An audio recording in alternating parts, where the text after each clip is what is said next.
Very good evening to all of you. कैसे हैं बच्चे? आई होप आप लोग बहुत अच्छे होंगे और आप लोगों की पढ़ाई अच्छा चल रहा होगा। तो आप सभी का स्वागत है राकेश सर कॉमर्स क्लासेस के प्लेटफॉर्म पे बेटा। और लास्ट क्लास में हम लोगों ने क्लास 11th का बिजनेस स्टडीज का फॉर्म्स ऑफ बिजनेस ऑर्गेनाइजेशन के बारे में हमने करा था, जिसमें हमने डिस्कस करा था सबसे पहला सोल प्रोप्राइटरशिप क्या होता है, और उसके बाद हमने बात करा था कि पार्टनरशिप हम किसे कहते हैं और पार्टनरशिप के क्या टाइप्स हो सकते हैं। आज हम उससे आगे बढ़ेंगे बेटा, ठीक है? तो चलिए हमारे साथ बने रहिए। Forms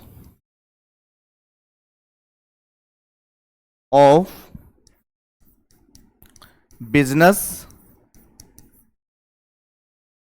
organisation.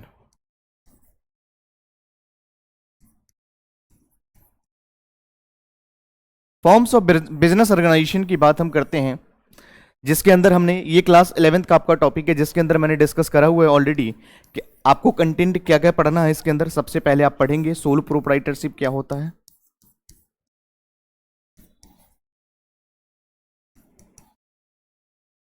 उसके बाद और बहुत ज़्यादा ही एग्जाम पर्सपेक्टिव से बेटा इंपॉर्टेंट है, तो आप इसको अवॉइड नहीं कर सकते। कहीं ना कहीं आप यहाँ पर पार्टनरशिप पढ़ेंगे। क्लास 12th के अंदर जब आप पहुंचोगे बेटा, तो वहां पर अकाउंट्स के अंदर आपको ये चीज़ पढ़ना है, तो ध्यान रखना सोल प्रोप्राइटरशिप क्या होता है।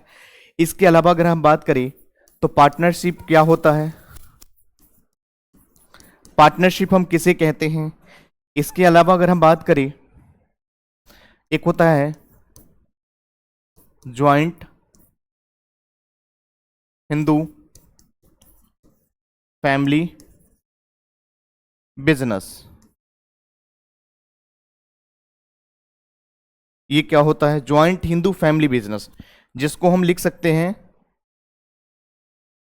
JHFB,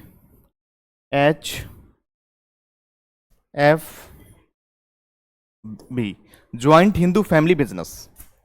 इसके अलावा अगर हम बात करें, पहले हमने बात करा सोल प्रोप्राइटरशिप क्या होता है, फिर पार्टनरशिप, फिर ज्वाइंट हिंदू फैमिली बिजनेस। उसके बाद बेटा हम बात करेंगे ज्वाइंट स्टॉक कंपनी कह लो,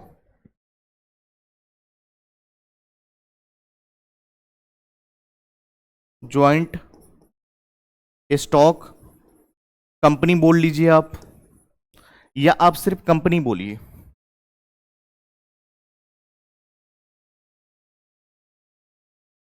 दोनों का मतलब सेम होता है। और इसके अलावा अगर हम बात करें इसके अंदर, तो हमें क्या करना है, एक आता है कोऑपरेटिव सोसाइटी बेटा।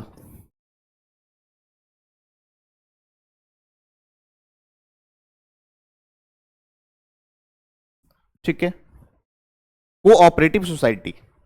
तो यहां पे अगर बात करें तो हम लोगों ने ये कर चुका है। उसके बाद हमने करा है पार्टनरशिप क्या होता है।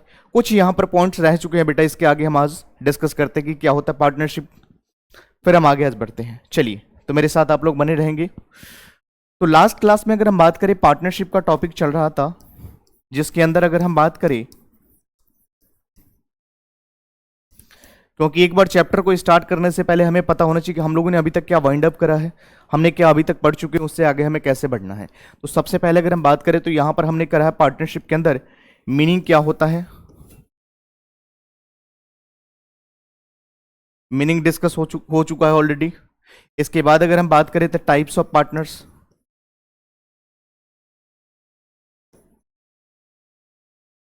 टाइप्स ऑफ पार्टनर्स हम लोगों ने ऑलरेडी कर चुके हैं। Features of partnership,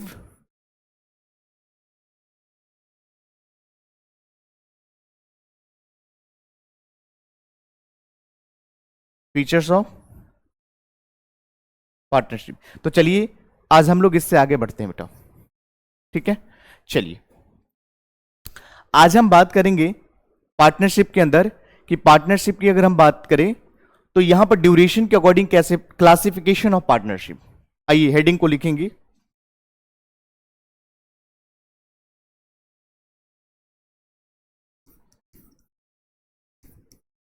classification of partnership. Partners classification का मतलब वर्गीकरण करना होता है बेटा। अब इसकी अगर हम बात करें तो इसको कितने पार्ट में हम डिवाइड कर सकते हैं, हम इसके बारे में बात करते हैं। तो सबसे पहले अगर हम बात करें, तो एक नंबर में जो आपका आएगा classification on the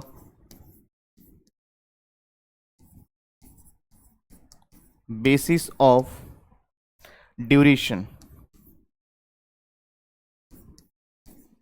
of partnership.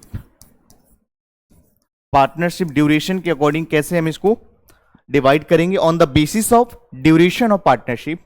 Second हम बात करेंगे बच्चे कि ऑन द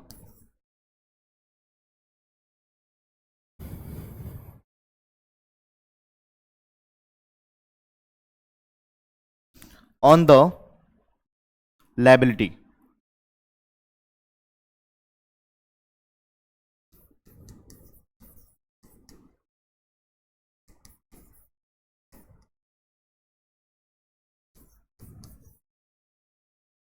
पार्टनरशिप। फिर उसके बाद अगर हम बात करें कि ड्यूरेशन की बेस पे अगर हम बात करें पार्टनरशिप को कितने पार्ट में हम डिवाइड कर सकते हैं, तो मैंने आपको बताया था बच्चा कि यहां पर पार्टनरशिप को अगेन आप दो पार्ट में बाइफरकेट कर सकते हो। ड्यूरेशन, ड्यूरेशन का मतलब टर्म की बात करते थे, इसमें होता है पार्टनरशिप एट विल,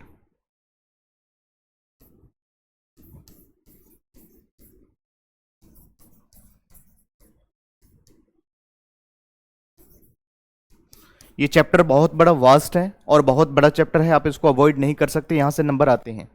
तो पार्टनरशिप एट विल और एक होता है पार्टिकुलर पार्टनरशिप।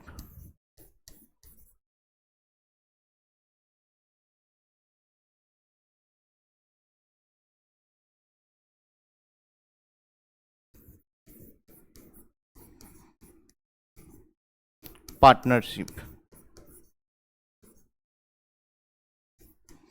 एक होता है पार्टनरशिप एट विल और एक होता है पार्टिकुलर पार्टनरशिप। फिर हम इसकी बात करें तो अगेन हम इसको भी दो पार्ट में डिवाइड कर सकते हैं बेटे। एक को हम बोलते हैं जनरल पार्टनरशिप,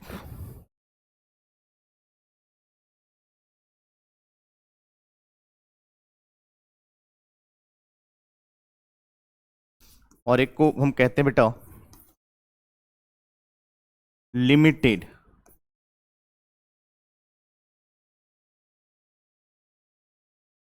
लिमिटेड पार्टनरशिप। एक को अगर हम बात करें, देखो क्लासिफिकेशन की बात करें अगर हम पार्टनरशिप की, तो हम दो पार्ट में इसको डिवाइड कर सकते हैं। सबसे पहला जो आपका रहेगा on the basis of duration, time के अकॉर्डिंग क्या होगा, पार्टनरशिप एट विल क्या होता है और पार्टिकुलर पार्टनरशिप किसे बोलते हैं। इसके बाद अगर हम बात करें लायबिलिटी, दायित्व, जिसको हम हिंदी में कहते हैं बेटा दायित्व, लायबिलिटी के बेस पे कितने टाइप की पार्टनरशिप हो सकते हैं। तो सबसे पहले हमने बात करा जनरल पार्टनरशिप। जनरल पार्टनरशिप के अंदर क्या होता है बेटा, जो पार्टनर्स होते हैं उसकी लायबिलिटी अनलिमिटेड होती है। और जब अगर लिमिटेड लायबिलिटी, नाम में ही इसका आंसर छुपा हुआ है लिमिटेड पार्टनरशिप, जिसका लायबिलिटी यहां पे जो पार्टनर्स होंगे उसकी लायबिलिटी क्या होगा, लिमिटेड होगा। ये बात का आपको ध्यान रखना है। यहां पर अगर हम बात करें पार्टनरशिप एट विल की, अगर हम बात करें बेटा, तो पार्टनरशिप एट विल, जो एट विल का मतलब होता है इच्छा, किसी भी पार्टनर की इच्छा के ऊपर डिपेंड करता है। यहां पे किसी पार्टनर ने अपनी विल को जाहिर करा कि देखो भाई पार्टनरशिप अब बहुत हो गया, अब आगे मुझे इसको कैरी ऑन नहीं करना है, तो पार्टनरशिप बेटा डिसॉल्व हो जाता है।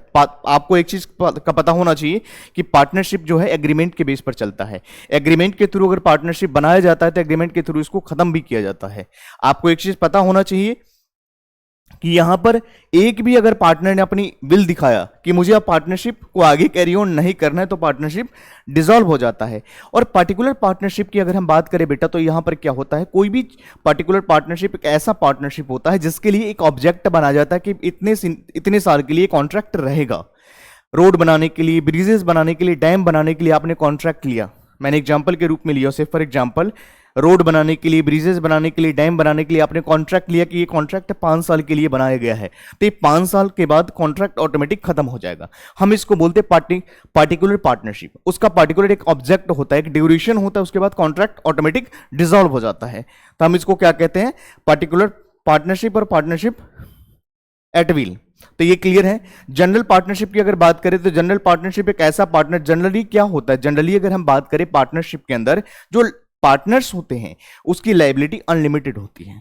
इसी तरह से जनरल पार्टनरशिप के अंदर क्या होता है, यहां पर मैं आपको लिख देता हूं, यहां तक क्लियर है। चलिए, तो अगर हम बात करें पार्टनरशिप एट विल की, पार्टनरशिप एट विल, तो इसको हम एक्सप्लेन करेंगे, it depends upon the will of partner. Partnership at will का मतलब अगर हम बात करें बेटा, तो it depends on will of the partner. ये पार्टनर के विल के ऊपर डिपेंड करता है कि पार्टनर चाहे तो इसको कैरी ऑन कर सकता है। पार्टनर ने कहा कि भैया बहुत हो गया, अब मुझे पार्टनरशिप आगे नहीं बढ़ाना है, तो यहां पर पार्टनरशिप एट विल खत्म हो जाता है। सेकंड बात करते हैं बेटा, पार्टिकुलर पार्टनरशिप। पार्टिकुलर पार्टनरशिप की अगर हम बात करें बेटा, तो यहां पर क्या होता है, it refers to it refers to particulars object and contract.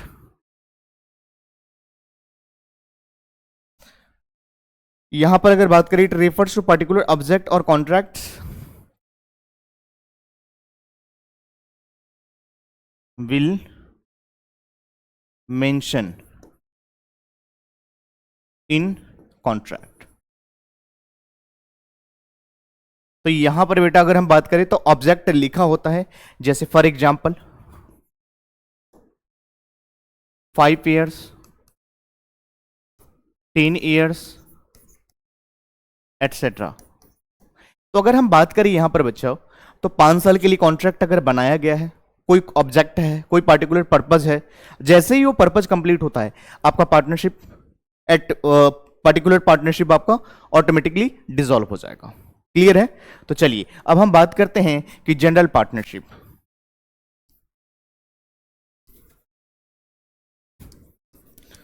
General partnership, general partnership की बात करें बेटा, जनरल पार्टनरशिप की बात करें तो इस नाम से ही क्लियर है, here liability liability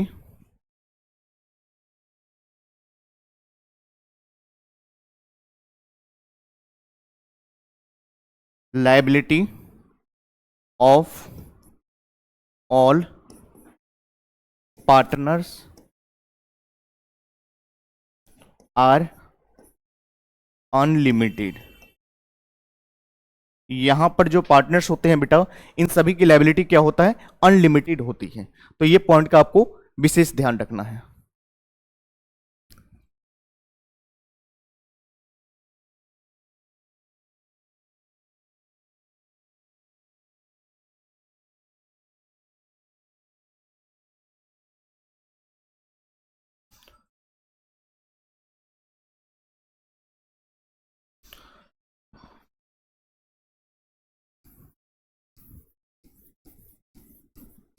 general partnership के अंदर अगर हम बात करें,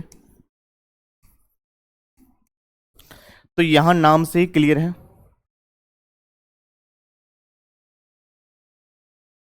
यहां पर ऑलरेडी हम लोगों ने कर लिया है। पार्टनरशिप एट विल क्या होता है, पार्टिकुलर पार्टनरशिप। चलिए यहां पे हम बात कर रहे हैं जनरल पार्टनरशिप। जनरल पार्टनरशिप की अगर हम बात करें तो यहां पर क्या होता है, liability liability of all partners are unlimited. यहां पर जो पार्टनर्स होते हैं बेटा, इसकी लायबिलिटी क्या होता है, अनलिमिटेड होती है। फिर हम आगे बात करते हैं सेकंड पॉइंट पे, लिमिटेड पार्टनरशिप।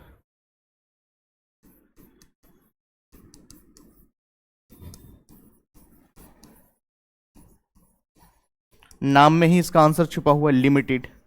यहां लायबिलिटी ऑफ पार्टनर्स, यहां पर लायबिलिटी क्या होता है, liability of all partners are limited. ये इसका पॉइंट्स है।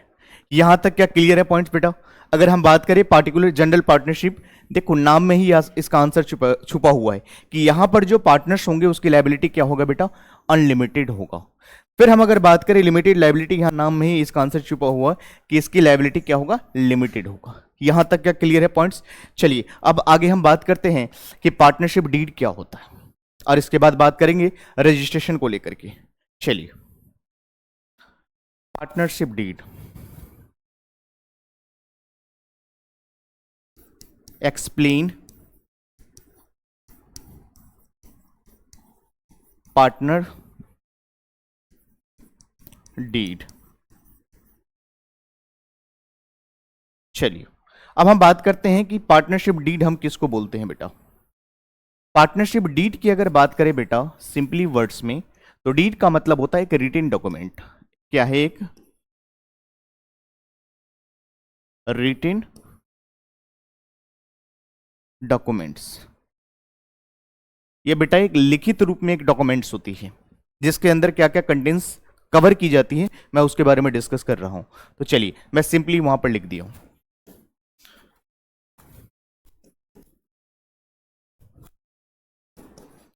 पार्टनरशिप डीड, जिसको हम पीडी बोलते हैं बेटा। पार्टनरशिप डीड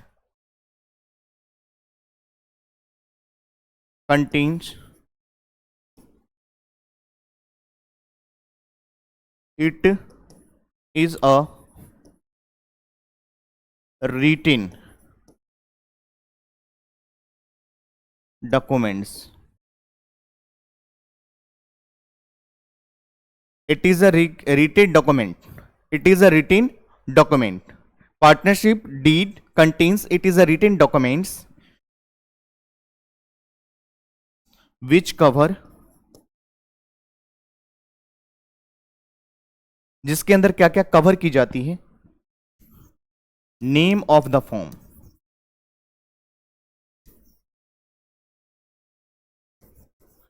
ये फॉर्म का नाम क्या रहेगा?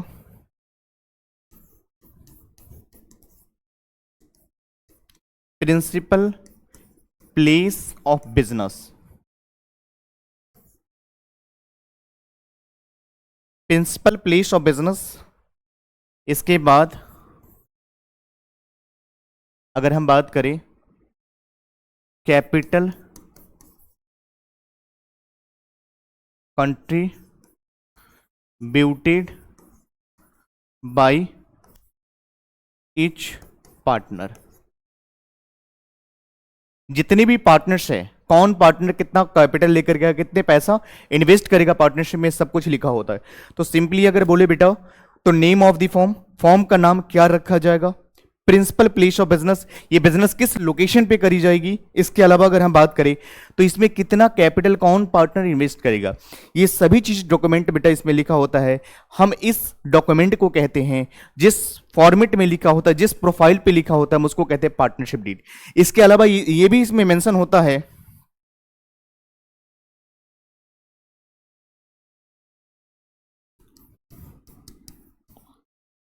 डिसोल्यूशन ऑफ पार्टनरशिप,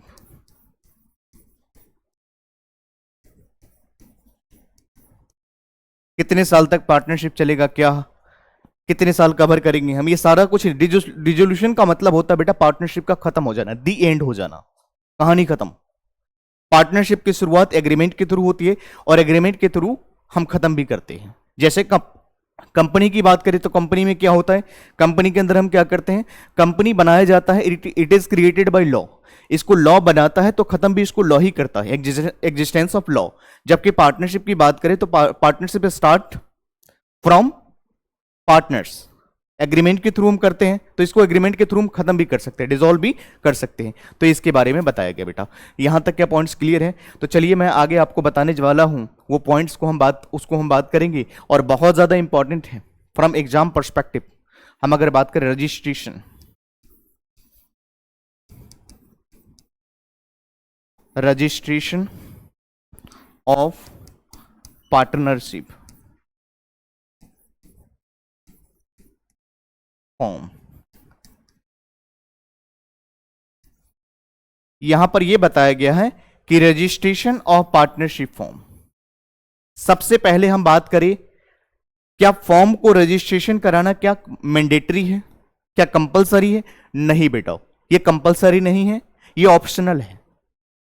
ये किसी भी पार्टी के, ये पार्टनर्स के ऑप्शंस के ऊपर डिपेंड करता है। चाहे तो पार्टनरशिप को रजिस्ट्रेशन कराओ और चाहो तो आप इसको रजिस्ट्रेशन ना कराओ, ये आपके ऊपर डिपेंड करता है। लेकिन अगर पार्टनरशिप फॉर्म को अगर रजिस्ट्रेशन नहीं कराते हो तो क्या क्या नुकसान को आपको झेलना पड़ेगा, और पार्टनरशिप को अगर रजिस्ट्रेशन कराते हो तो क्या क्या बेनिफिट्स आपको देना पड़ेगा, इसके बारे में हम डिस्कस करेंगे। इसके अलावा मैं आपको एक चीज बता दूं कि पार्टनरशिप के रजिस्ट्रेशन की अगर बात करें तो ये किसी भी स्टेज पे कर सकते हो, स्टार्टिंग में भी कर सकते हो, ड्यूरिंग द पार्टनरशिप भी कर सकते हो, एंड टाइम में भी आप कर सकते हो पार्टनरशिप की रजिस्ट्रेशन। तो कंपलसरी नहीं है, ये क्या है, ऑप्शनल है।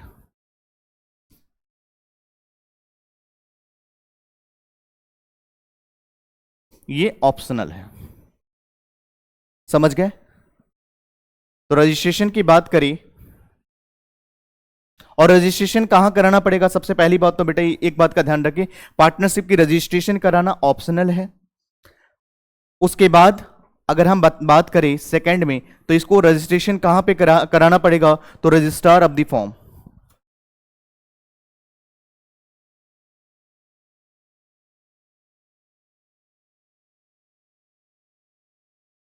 Registrar of the firm second.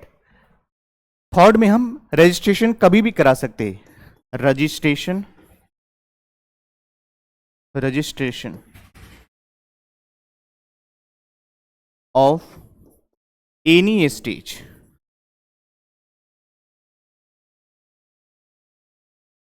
Weather registration of any stage whether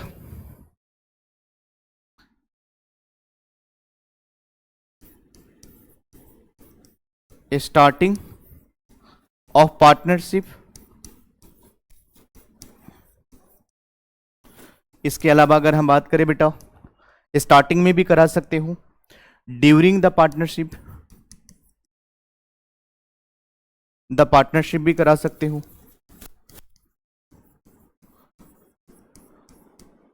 starting में भी, पार्टनरशिप के स्टार्टिंग में भी करा सकते हो, ड्यूरिंग में भी करा सकते हो, और एंड में भी करा सकते हो।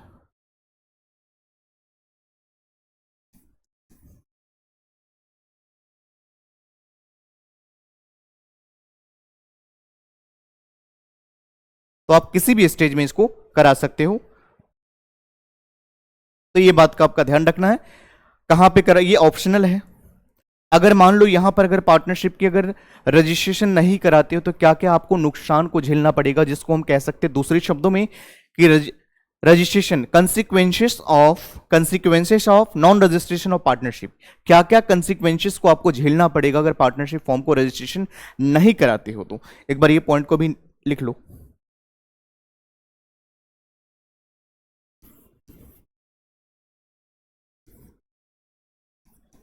consequences of non registration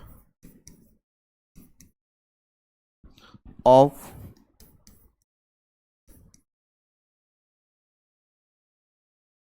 consequences of non registration. Consequences का मतलब ऐसा क्या क्या परिणाम को आपको झेलना पड़ सकता है, कंसिक्वेंसेस को हम हिंदी में कहते हैं परिणाम।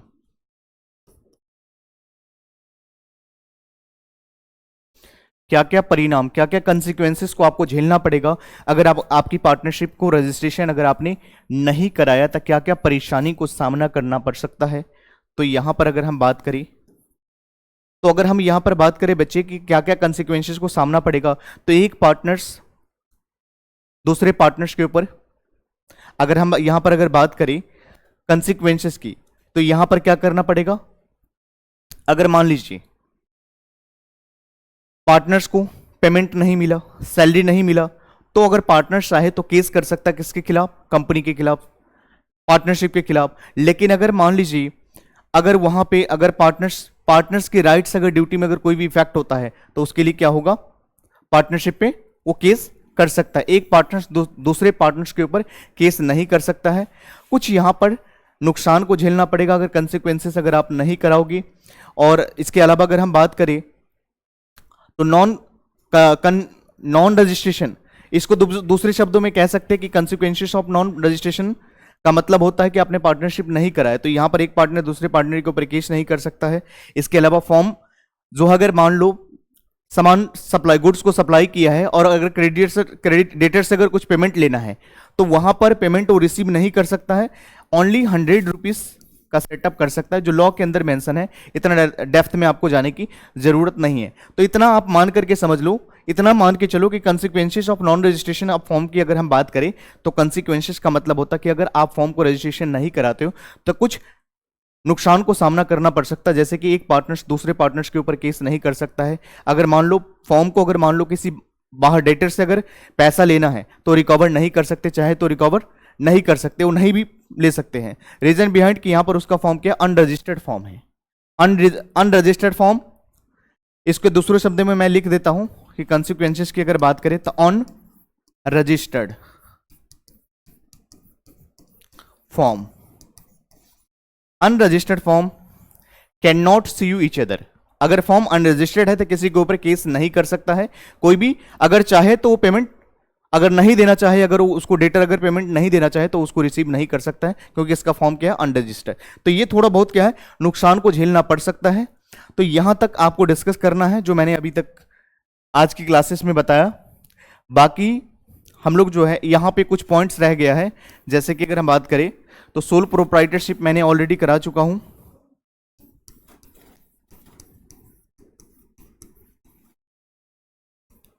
आपका पार्टनरशिप भी मैंने कंप्लीट करा दिया।